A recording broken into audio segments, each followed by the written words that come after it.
खुशामदीद नाजरीन कि आप फिर से प्रोग्राम का बकिया हिस्सा सुनने के लिए और बरकत पाने के लिए बेताबी से इंतजार कर रहे थे।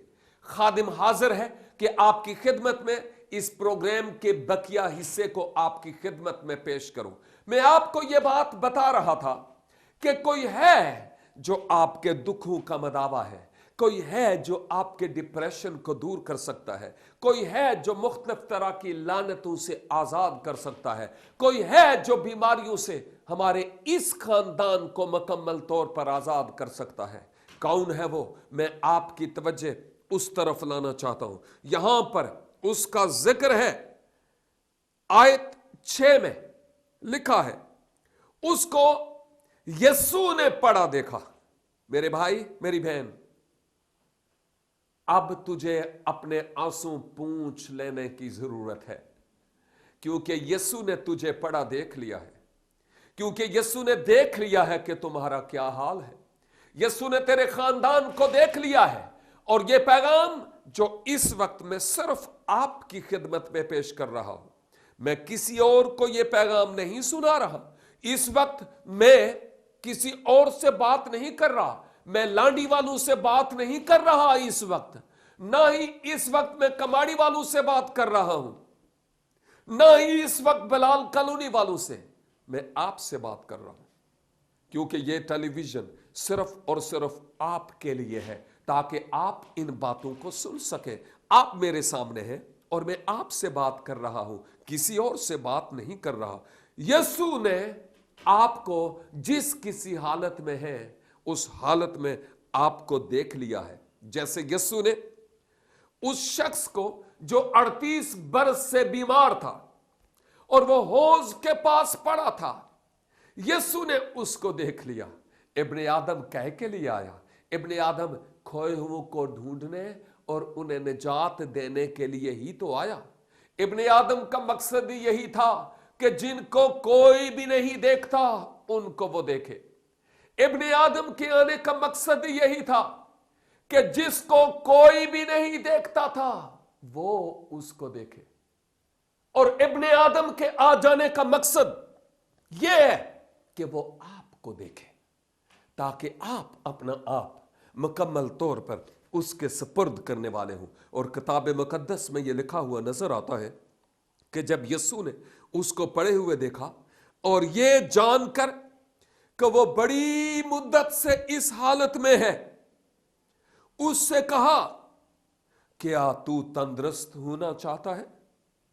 क्या खुदावंद यीशु मसीह को नहीं पता था कि इस शख्स को तंदुरुस्ती की जरूरत है? क्या यीशु को नहीं पता था कि इसको शफा की जरूरत है? तो फिर यीशु ने क्यों यह बात कही कि अगर तू तंदुरुस्त होना चाहता है तो? मैं आपको एक और बात बताता चलूं। एक बात तो यह कि यीशु ने उसको देखा कि वो पड़ा हुआ है। दूसरी बात जो फील की गई है वो ये कि ये 38 बरस से 2 कम 40 साल से वहां पर पड़ा हुआ था। ये मामूली अरसा नहीं है। 40 साल की उम्र में तो कुड़ी और मुंडे का वियाह हो जाता और 4-5 बच्चे भी हो जाते हैं।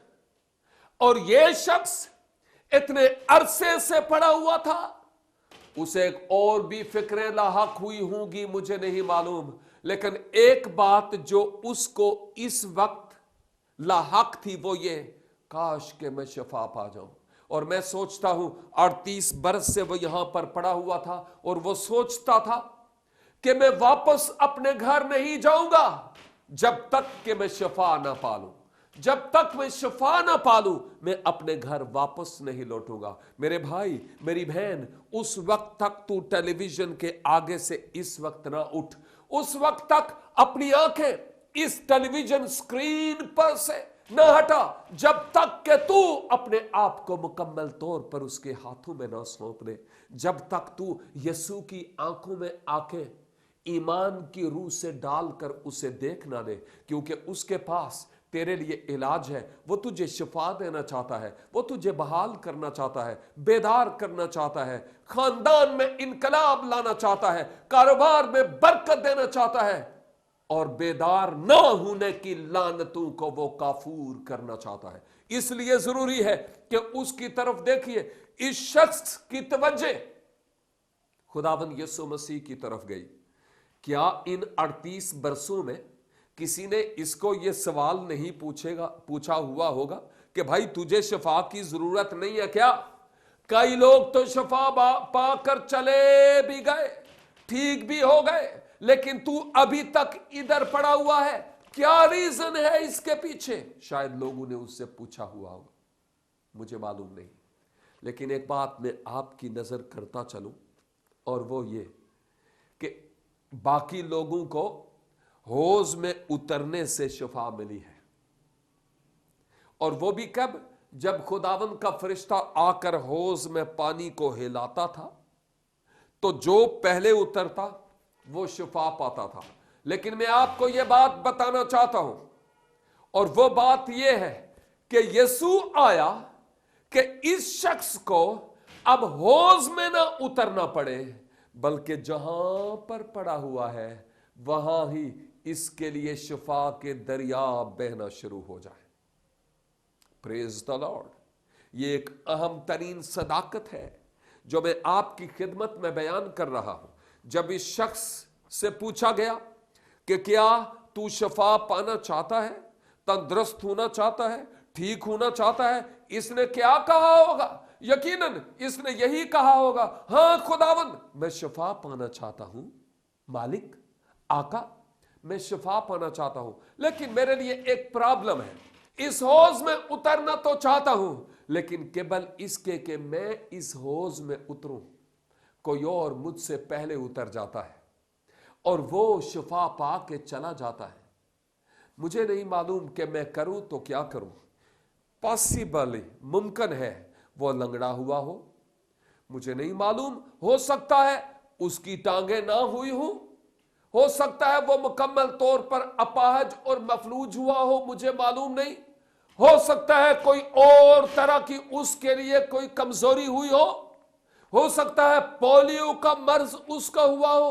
आई डोंट नो एनीथिंग, लेकिन एक बात मैं जरूर जानता हूं, अगरचे जिनकी थी वो तो नीचे उतर गए, और जिसकी नहीं थी कोई उसको उतारने वाला भी नहीं था, और वो कहने लगा कोई है नहीं जो मुझे उतारे तो मैं शिफा कैसे पाऊं। मैं आपको यह बात बताना चाहता हूं, हो सकता है आप सोचते हो जिन्हां दे कोल पैसा है गोलियां लेके ऑपरेशन करवा के ठीक हो गए, जिनके पास गाड़ियां, घर, महल है, वो चंगे पले हैं, और मैं नहीं हूं, मुझे नहीं मालूम मैं करूं तो क्या करूं। हो सकता है डिप्रेशन और मायूसी ने आपको दबा दिया हो, लेकिन यह पैगाम मैं इसीलिए आपकी खिदमत में बयान कर रहा हूं कि यीशु आपके लिए इस दुनिया में आ गया, और आज आपके घर में इसलिए आ गया ताकि यीशु आपसे यह पूछे कि क्या तुम्हारा ईमान है कि तू शिफा पाए? क्या तू चाहती है कि तू मेरे पीछे ओले? कई लोग हौज की तरफ ही देख रहे थे, उन्हें नहीं मालूम था कि शिफा खुद हमारे पास आ गई है। सिर्फ एक ही शख्स जानता था, और यही जो 38 बरस से यहां पर पड़ा हुआ था, वो जानता था कि अब शिफा खुद ही मेरे पास आ गई। और वो भी कब उसने जाना? जब यीशु ने उसको तंदुरुस्ती और तवानाई बख्शी है। मेरे अजीज भाई और बहन, मैं आपके लिए दुआ करना चाहता हूं। यीशु यहां मौजूद है। कलाम मुकद्दस में लिखा है, यीशु मसीह का दावा है, जहां कहीं मेरे नाम से 2 या 3 मौजूद होंगे, मैं वहां उनके बीच में हूं। वो यहां पर मौजूद है। वो आपकी जिंदगी, आपके खानदान में बरकत लाना चाहता है, آپ کی اس ازدواجی زندگی میں برکت لانا چاہتا ہے, خاندان میں, اولاد میں برکت لانا چاہتا ہے, بیماریوں کو دور کرنا چاہتا ہے, لیکن ضرورت ہے کہ ہم اس کے حضور جھکیں اور دعا کریں تاکہ وہ ہم پر رحم کرے. آئیں ہم اپنے سروں کو جھکائیں اور دعا کریں. میں آپ کے لیے دعا کرنا چاہتا ہوں. آسمانی باپ, دل کی گہرائیوں سے اس تیرے مقدس کلام کے لیے شکر گزار ہیں جس کے وسیلہ سے تو نے آج شام ہمیں برکت دی ہے, اس لیے کہ تو تندرستوں کو نہیں بلکہ بیماروں کو ڈھونڈنے اور ان کو شفا دینے کے لیے آ گیا ہے. تیرا شکر ادا کرتا ہوں کہ تو آج بھی وہی ہے جو 2000 پہلے تھا. یسوع تیرے قدرت والے نام میں اس خاندان کی تمام طرح کی بیماریوں, دکھوں اور تکالیفوں کو, ٹینشنز کو یسوع کے نام سے حکم دیتا ہوں کہ وہ جاتی رہے. شفا اور بیداری اس خاندان میں آ جائے, برکت کے دروازے کھل جائیں تاکہ تیرے لوگوں کی تمام طرح کی ضروریات معجزانہ طور پر پوری ہوں. ہماری دعا, منت اور شکر گزاری کو اپنی حضوری میں قبول فرما. یسوع مسیح ناصری کے نام سے ہم یہ دعا مانگتے ہیں, آمین. خداوند آپ کو برکت دے. دیکھتے رہیے پروگرام چراغ راہ, صرف گواہی ٹیلی ویژن پر.